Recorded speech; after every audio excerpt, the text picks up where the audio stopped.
The fall of the Roman Republic. Rome's armies were victorious wherever they went, yet problems were building at home. Dishonest officials stole money, and the gap between rich and poor was growing. Thousands of farmers faced ruin, and the cities were becoming overcrowded and dangerous.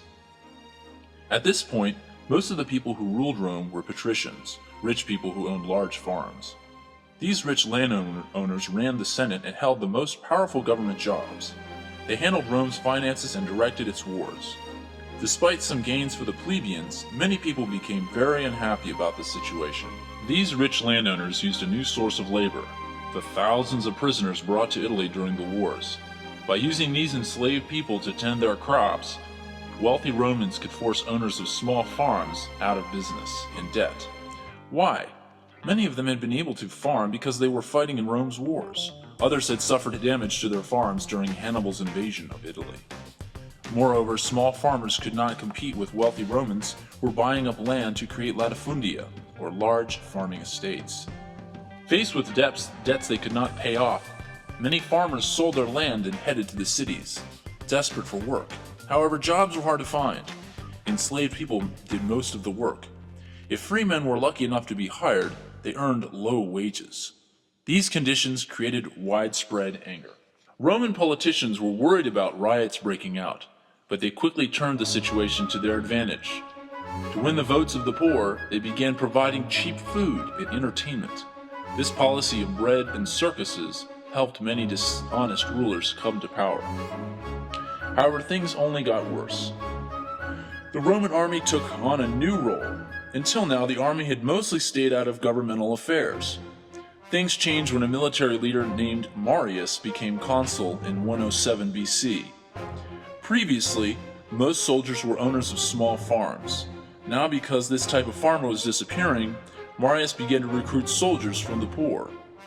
In return for their service, he paid them wages and promised them the one thing they desperately wanted: land. Marius's new military system led to new power struggles. It was not long before Marius faced a challenge from a rival general with his own army, a man named Sulla. In 82 BC, Sulla drove his enemies out of Rome and made himself dictator. Over the next 3 years, Sulla changed the government. He weakened the Council of Plebes and strengthened the Senate. Then he stepped down from office. He hoped that the Roman Republic could heal its wounds and recapture its glory. Instead, Rome plunged into an era of civil wars for the next 50 years. Ambitious men saw how Sulla used an army to seize power. They decided to follow the same path. After Sulla left office, different Roman leaders battled for power, supported by their loyal armies. In 60 BC, 3 men were on top: Crassus, Pompey, and Julius Caesar. Crassus was a military leader and one of the richest men in Rome. Pompey and Caesar were not as rich, but both were successful military men. Drawing on their wealth and power, they formed the first triumvirate to rule Rome. The members of the triumvirate each had a military command in a remote area of the Republic. Pompey was in Spain, Crassus in Syria, and Caesar in Gaul, which is in modern-day France. While in Gaul, Caesar battled foreign tribes and invaded Britain. He became a hero to Rome's lower classes.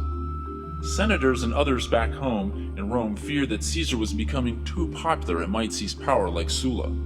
After Crassus was killed in battle in 53 BC, the Senate decided that Pompey should return to Italy and rule alone. In 49 BC, the Senate ordered Caesar to give up his army and come home. Caesar faced a difficult choice. He could obey the Senate and perhaps face prison or death at the hands of his rivals, or he could march on Rome with his army and risk a civil war. Caesar decided to hold on to his 5,000 loyal soldiers. He marched into Italy by crossing the Rubicon, a small river by the southern boundary of his command area. By doing so, Caesar knew that he was starting a civil war and there was no turning back. The phrase crossing the Rubicon is used today to mean making a decision that you cannot take back. Pompey decided to stop Caesar, but Caesar was the better general. He drove Pompey's forces from Italy and then destroyed Pompey's army in Greece in 48 BC. In 44 BC, Caesar had himself declared dictator of Rome for life. This broke with the Roman tradition that allowed dictators to hold power for only short periods of time. To strengthen his hold on power, Caesar filled the Senate with new members who were loyal to him. At the same time, Caesar knew that reforms were needed. He granted citizenship to people living in Rome's territories outside the Italian peninsula. He started new colonies to provide land for the landless and created work for Rome's jobless people. He ordered landowners using slave labor to hire more free workers. These measures made Caesar popular with Rome's poor. While many Romans supported Caesar, others did not. His supporters believed that he was a strong leader who brought peace and order to Rome. His enemies, however, feared that Caesar wanted to be king. These opponents, led by the senators Brutus and Cassius, plotted to kill him. Caesar ignored a famous warning to beware the Ides of March, March 15th. On that date, in 44 BC, Caesar's enemies surrounded and stabbed him to death. As a result, several civil wars broke out, and the Republic soon crumbled after that. Now that you have learned about the fall of the Roman Republic, answer these 5 following questions. 1. What is a latifundia? 2. What change did Marius make to the Roman army? 3. What is a triumvirate? 4. Why was Julius Caesar popular with the poor? And 5. Why did Brutus, Cassius, and others kill Julius Caesar?